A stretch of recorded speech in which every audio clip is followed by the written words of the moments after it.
Hoje a gente vai mergulhar em um dos textos mais enigmáticos e poéticos da antiguidade, o capítulo 12 de Eclesiastes. E olha, isso não é apenas uma escritura, é uma verdadeira obra-prima literária. É um poema codificado sobre a jornada da vida, o envelhecimento e, claro, o fim. A nossa missão aqui? Decifrar esse código juntos. E o poema já começa com tudo, sem rodeios. A primeira convocação é urgente. Lembra-te do teu Criador antes que cheguem os dias difíceis. A mensagem é direta, né? O tempo é finito. E é essa urgência toda que prepara o terreno para uma série de metáforas incríveis sobre o que acontece quando esse tempo, quando ele se esgota. Então, do nada, o poema começa a jogar umas imagens bem estranhas na nossa frente. Primeiro ele fala de guardas trêmulos. Logo em seguida, menciona moedores, que simplesmente param de trabalhar. E tudo isso culmina na imagem mais poderosa, a mais misteriosa de todas. Aquele momento em que o cordão de prata se rompe.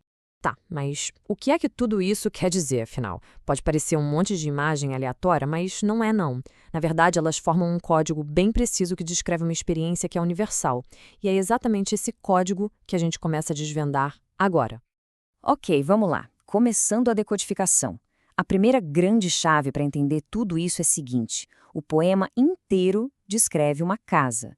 Só que essa casa é o corpo humano. É uma alegoria simplesmente brilhante sobre o envelhecimento do nosso templo físico. E a forma como a poesia se traduz para a realidade física é genial. Os guardas da casa trêmulos, pensa bem, são as mãos, que com o tempo vão perdendo a firmeza, e os homens fortes encurvados. Que metáfora perfeita para as pernas, né, que já não sustentam a gente com o mesmo vigor de antes. O poema continua nesse mapeamento do declínio do corpo. Os moedores que cessam o trabalho, essa é mais fácil, né? Claro, são os dentes. E as portas da rua que se fecham. Isso representa a perda da audição. Sabe? Aquele momento em que o mundo lá fora começa a soar mais distante, meio abafado. E a visão. O poema descreve como os que olham pelas janelas, que com o passar do tempo começam a enxergar apenas sombras. É uma descrição tão precisa e ao mesmo tempo tão melancólica da visão ficando turva, do mundo perdendo a sua nitidez. Depois de mapear todo esse declínio gradual do corpo, o poema leva a gente para o clímax da história, o momento da morte. E ele faz isso usando uma das metáforas mais poderosas e duradouras de toda a tradição mística. A linguagem aqui é definitiva. O cântaro que se despedaça, a taça de ouro que se quebra. Dá para sentir o peso, né? São como recipientes da vida que se rompem para sempre. Mas o elemento central, o mais misterioso de todos, é o tal do cordão de prata. O rompimento dele, é o ponto sem retorno. Então, que cordão é esse?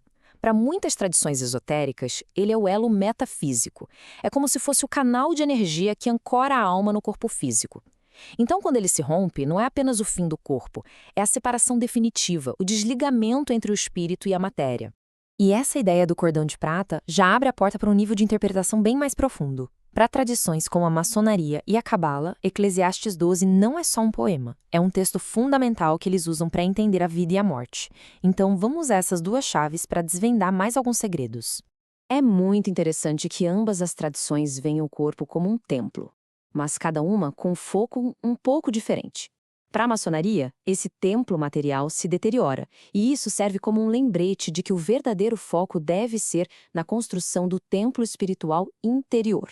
Já na cabala, o corpo é Malkuth, o reino físico, o pó que simplesmente cumpre o seu ciclo e retorna à terra. E as duas tradições enxergam o cordão de prata como a chave para o momento da morte. Na maçonaria, o rompimento dele marca a transição da alma para a vida eterna. Na cabala, ele é o tsinur, o canal de energia vital que se fecha e, pronto, o fluxo da vida para o corpo acaba. O resultado é o mesmo, mas a perspectiva tem uma nuance sutil, que é da separação entre os mundos. Certo? Então, depois de passar por toda essa jornada de decadência física, de separação espiritual, qual é a conclusão disso tudo? Onde o poema quer chegar? A boa notícia é que ele não nos deixa no escuro.